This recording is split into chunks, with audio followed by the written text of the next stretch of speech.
नमस्कार, आप सभी का मेरे इस YouTube चैनल पे स्वागत है। आज के इस वीडियो में हम जो है जितने भी हिमाचल रिलेटेड एग्ज़ाम्स होंगे उससे रिलेटेड हम चर्चा करेंगे। तो जितने भी एग्ज़ाम्स हो रहे हैं, चाहे HPTST हो, चाहे वो पंचायत ऑडिटर का एग्ज़ाम हो, पंचायत सेक्रेटरी का एग्ज़ाम हो, HP पुलिस का एग्ज़ाम हो, सभी इम्पोर्टेंट एग्ज़ाम्स के लिए मैं ये वीडियो बना रहा हूँ। तो आप इसको देखना मत भूलिएगा। अगर आप HPSSC के जितने भी एग्जाम्स होते हैं उसके नोट्स लेना चाहते हैं तो आप ले सकते हैं, यहाँ पर आई बटन में आपको मिल जाएंगे। साथ ही साथ मैंने जो है अपनी जीके ट्रिक ऐप को भी जो है बनाया है, उसका लिंक आपको डिस्क्रिप्शन बॉक्स में मिल जाएगा। वहां पर आपको HPSSC के जितने भी नोट्स हैं वो सारे के सारे जो है आपको उपलब्ध हो जाएंगे।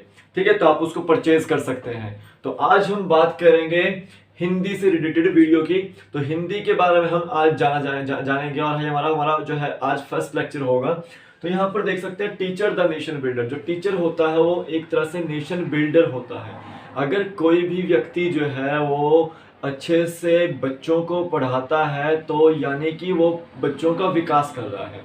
ठीक है, और एक चीज याद रखिए कि एक टीचर ही ऐसा जो है व्यक्ति होता है जिसको हर एक व्यक्ति जो है वो अच्छे नजरिए से देखता है, क्योंकि वो कुछ सिखाने का काम करता है। और ये जो समझ लो कि अगर अब जो आप टीचर बनोगे तो यानी कि आप पूरी शताब्दी जो है वो याद रखे जाओगे। तो आज हम हिंदी से रिलेटेड वीडियो लेकर आए हैं। तो आज आइए चलिए शुरू करते हैं। तो आज हम हिंदी से रिलेटेड जानेंगे। तो हिंदी के जो आपके मुख्य विषय हैं या जो मुख्य तथ्य हैं उनके बारे में हम जानने की कोशिश करेंगे। तो हिंदी भाषा का जो विकास है, हिंदी भाषा का विकास जो है उसको हम वर्गीकृत करते हैं। पहले वर्गीकरण करते हैं तो देखो, भारतवर्ष में बहुत सारी भाषाएं जो है वो बोली जाती है। ठीक है, और उनमें से एक जो इंपॉर्टेंट भाषा है वो आपकी कौन सी है? हिंदी भाषा। ठीक है, पूरे विश्व में करीब करीब जो है 3000 भाषाएं हैं, उनमें से जो इंपॉर्टेंट भाषा कौन सी है? वो हिंदी भाषा है। अब देखिए, भाषाओं के अलग अलग परिवार हैं।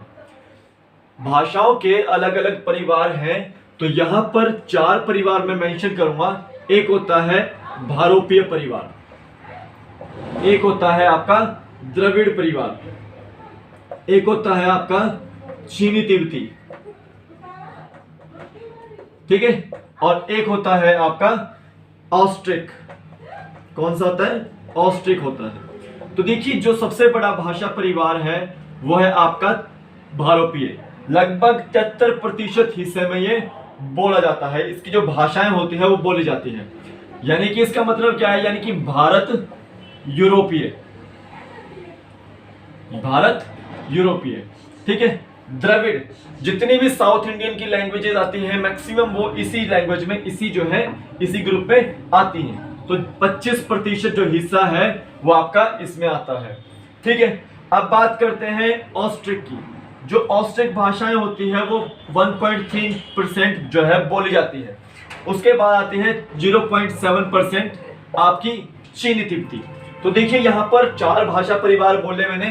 तो यहाँ पर जो भारोपीय जो भाषा परिवार है वो आपका सबसे बड़ा जो है भाषा परिवार है।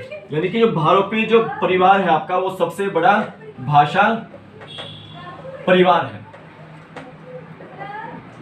ठीक है, अब देखिए, जो हिंदी भाषा है वो किस भाषा परिवार की है? वो आपका भारोपीय भाषा परिवार की है। यानी कि भारत यूरोपीय के भारत यूनानी शाखा के अंतर्गत जो भारतीय आर्य जो उपशाखा आती है उसका ये परिवार है। यानी कि भारोपीय परिवार में एक भारत यूनानी जो है एक ईरानी जो शाखा आती है उसके अंदर एक उपशाखा आती है आर्य की।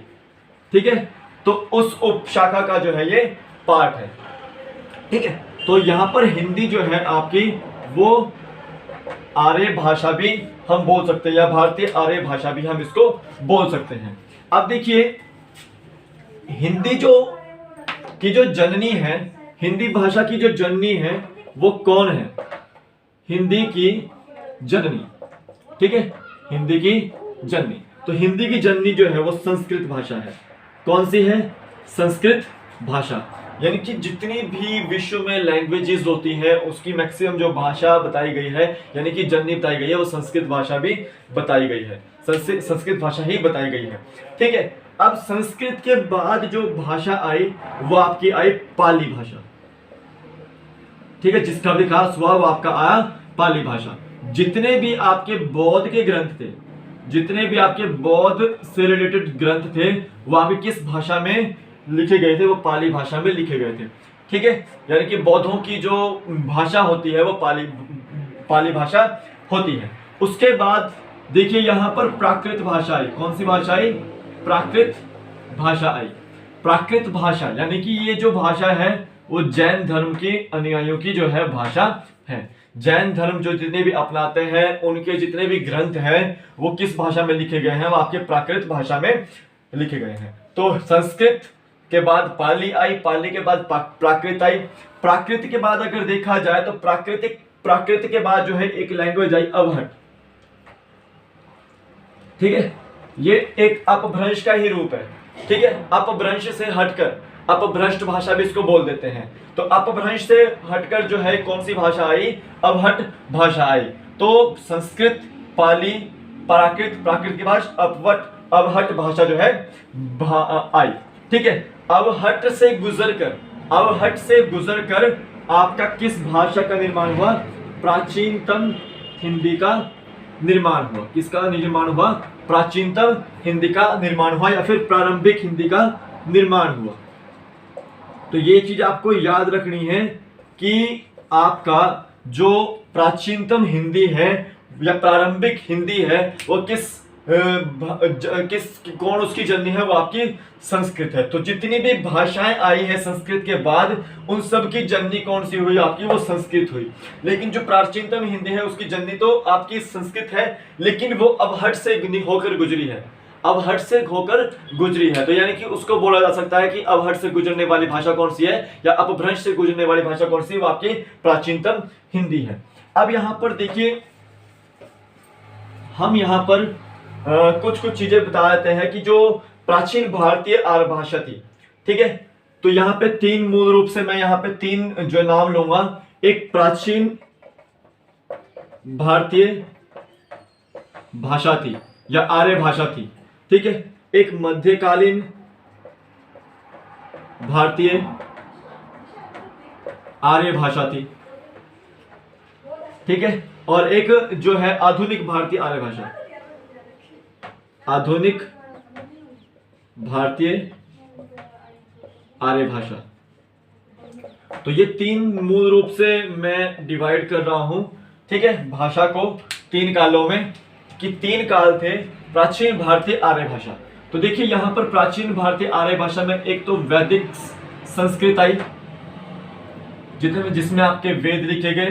देखो इसका जो वर्णन है ये यास्क होते थे, जो भाषा से संबंधित है पाणिनि की तरह, और पाणिनि ने भी इसका जो है विकास किया था, बताया था इसके बारे में। तो वैदिक संस्कृत, जितने भी वेद लिखे गए हैं वो आपकी वैदिक संस्कृत है, तो प्राचीन भारतीय भाषा है।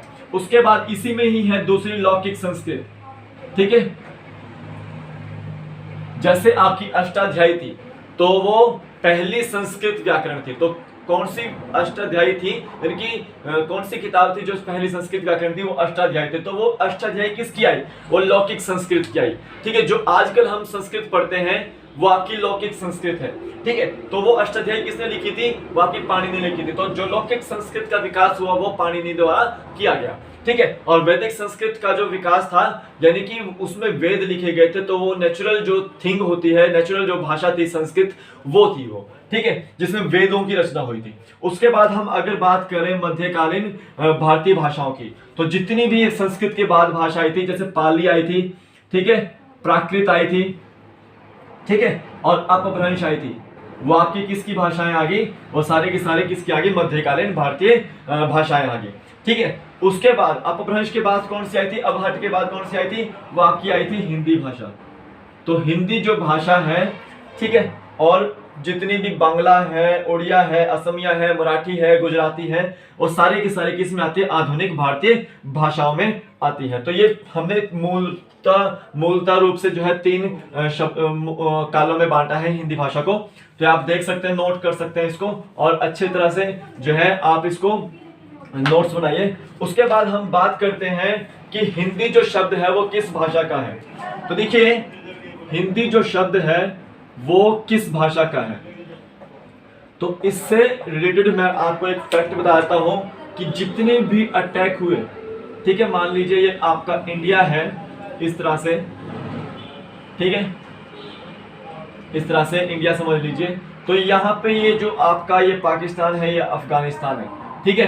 तो यहाँ पर क्या था कि जो भी आया हमारे देश में वो यहाँ से आया। तो यहाँ से क्या होता है कि यहाँ से मानसरोवर से एक जो नदी निकलती है, इसको बोलते हैं सिंधु नदी। तो इससे जो इधर वाला प्रदेश था सारा का सारा, जो ये इंडिया वाला जो भाग है, उसको क्या बोला जाता था, उसको बोला जाता था सिंधु प्रदेश। क्या बोला जाता था, सिंधु प्रदेश।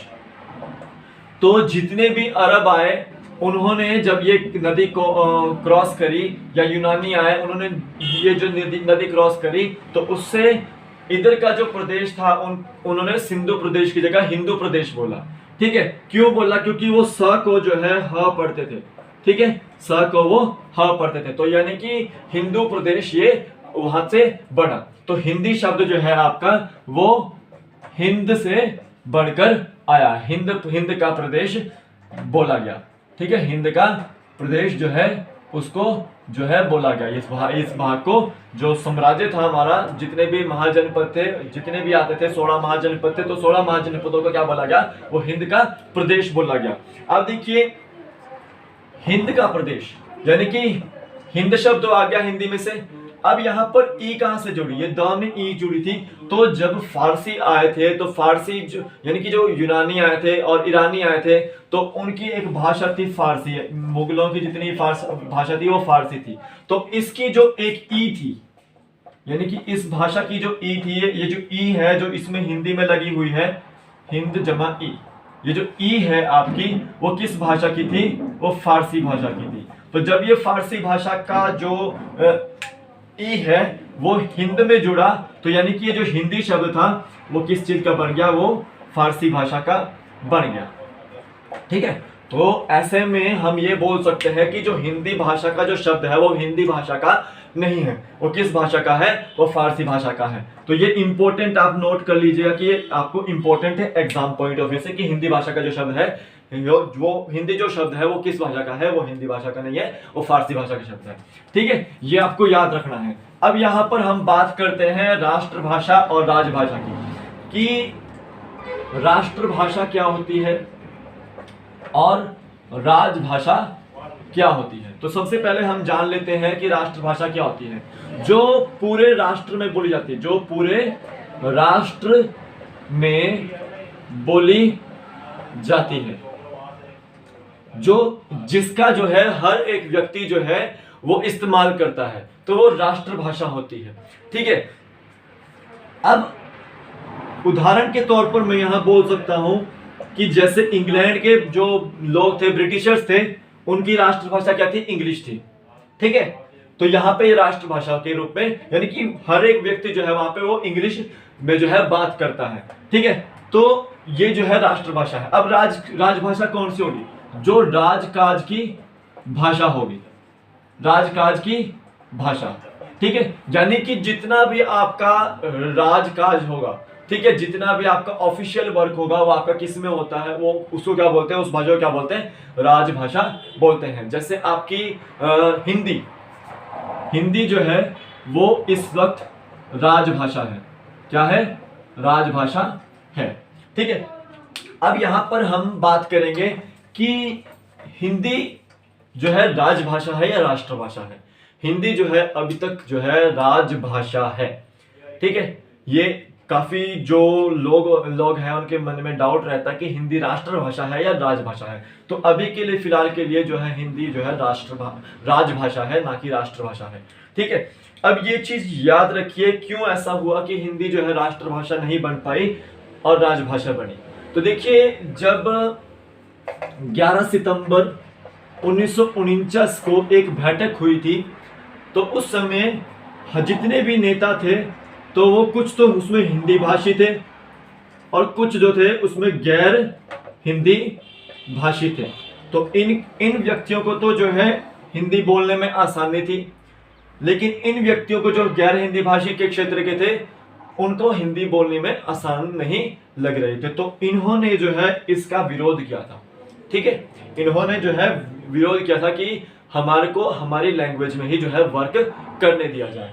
तो ऐसे में 14 सितंबर 1949 को, ठीक है, हिंदी दिवस के रूप में मनाया जाने लगा। क्यों मनाया जाने लगा? क्योंकि उस दिन हिंदी भाषा को राजकाज की भाषा के रूप में दर्जा मिला था। यानी कि जो इसकी देवनागरी लिपि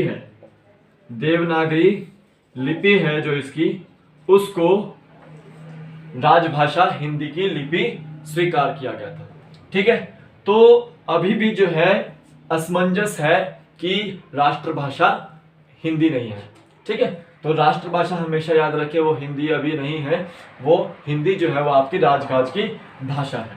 ठीक है, ये आपको याद रखना है। तो 14 सितंबर को हम जो है हिंदी दिवस के रूप में राष्ट्रीय हिंदी दिवस के रूप में मनाते हैं। और जो 10 जनवरी है उसको हम अंतर्राष्ट्रीय हिंदी दिवस के रूप में मनाते हैं। यह आपको याद रखना है। ठीक है, अब यहां पर बात करते हैं थोड़ा सा, जब ये 14 सितंबर 1949 को जो है हिंदी दिवस मनाया गया था फर्स्ट। और क्यों मनाया गया था? क्योंकि राजभाषा के रूप में हमने इसको अपनाया था। तो जब अपनाया जाता है किसी भाषा को तो वो संवैधानिक होता है, संविधान के अंतर्गत होता है। ठीक है, तो हम जब संविधान का अनुच्छेद 343 से 351 पढ़ते हैं, अनुच्छेद 343 से 351 पढ़ते हैं, तो उसमें भाषाओं से संबंधित जो है जानकारी मिलती है। ठीक है, किससे संबंधित मिलती है? भाषाओं से संबंधित जो है वो जानकारी मिलती है। ठीक है, तो अब मैं यहां पर बताना चाहूंगा कि अनुच्छेद 343, उससे पहले हम बात कर लेते हैं अनुसूची। अब आपको पता है कि 12 अनुसूचियां हैं, उसमें से जो 8वीं अनुसूची है उसमें 22 भाषाओं का उल्लेख किया गया है। 22 भाषाओं का उल्लेख किया गया है। ठीक है, तो जब 14 सितंबर 1949 को हिंदी भाषा को अपनाया जा रहा था राजभाषा के रूप में, तो उस समय 14 लैंग्वेजेस थी। उस समय कितनी लैंग्वेजेस थी? वो 14 लैंग्वेजेस थी। तो जब 21वां संविधान संशोधन हुआ, ये कब हुआ था? 1967 में हुआ था। और इसमें सिंधी भाषा को जोड़ दिया गया था। किस भाषा को जोड़ दिया गया था? सिंधी भाषा को जोड़ दिया गया था। ठीक है, उसके बाद 71वां संविधान संशोधन हुआ। 71वां संविधान संशोधन हुआ। ये कब हुआ आपका? ये आपका हुआ 1992 में। इसमें कोंकणी, मणिपुरी, ठीक है, नेपाली को जोड़ दिया गया। और टोटल कितनी भाषा जुड़ गई अनुसूची में? 18। फिर आपका 92 जो है संविधान संशोधन हुआ। 92वां संविधान संशोधन हुआ। ये कब हुआ? 2003 में। ठीक है, तो इस समय डोगरी, बोडो, संथाली और मैथिली को जोड़ा गया। ठीक है, कौन कौन सी? डोगरी, बोडो, संथाली और मैथिली को जोड़ा गया। तो टोटल अभी जो है 8वीं अनुसूची में 22 भाषाओं का उल्लेख किया गया है। तो ये आप लिख सकते हैं, नोट कर सकते हैं। अभी हम बात करते हैं अनुच्छेद 343 की। तो देखिए, अनुच्छेद 343 से 351 के बीच में भाषाओं का जो है उल्लेख किया गया है। तो ये भाग 17 यानी कि जो संविधान का भाग 17 है उसके अंतर्गत आता है। और अध्याय 1 में, जो अध्याय 1 है उसमें क्या आता है? संघ की भाषा, यानी कि पूरे जो संघ है, भारत जो है वो संघ है, उसकी भाषा कौन सी होगी? वो आपकी राजभाषा होगी। ठीक है, तो हम यहाँ पर देखिए, जब अनुच्छेद 343 की बात करते हैं तो हिंदी को यहाँ पर राजकाज की भाषा के रूप में अपनाया गया था। इसमें इसमें बोला गया है कि हिंदी जो होगी हमारी वो राजभाषा होगी और उसकी जो लिपि होगी वो देवनागरी देवनागरी लिपि होगी। कौन सी होगी? देवनागरी लिपि होगी। जितना भी हमारा वर्कलोड होगा वो देवनागरी लिपि में यानी कि हिंदी भाषा में होगा। ठीक है। और उसके बाद याद रखें कि जब तक हिंदी भाषा जो है पूरी तरह से ऑफिशियल नहीं हो जाती तब तक जो है अंग्रेजी भाषा का प्रयोग किया जाएगा। यानी कि 15 वर्ष तक जो है उसके आज़ादी के 15 वर्ष पश्चात तक जो है अंग्रेजी भाषा का प्रयोग किया जाएगा। 1965 तक जो है अंग्रेजी भाषा का प्रयोग किया जा रहा था। उसके बाद जो है हिंदी का जो है ज़्यादा चलन होने लग गया। ठीक है, ऑफिशियल भाषा के रूप में। और उसी तरह से ये चीज़ याद रखनी है कि अनुच्छेद 344 में कि हिंदी भाषा के विकास के लिए आयोग गठित किए जाएंगे, जिसमें एक आयोग बना था बीजी खैर आयोग, और एक आयोग था, एक समिति थी, वो आपकी थी जीबी पंत समिति। ये आयोग क्या करते थे कि ये 5 वर्ष बाद जो है राष्ट्रपति को जो है रिपोर्ट सौंपते थे और ये 10 वर्ष बाद जो है समितियां जो है वो रिपोर्ट सौंपती थी। ठीक है, तो अभी के लिए फिलहाल इतना ही। फिर मिलूंगा कि नए वीडियो, तब तक के लिए जय हिंद।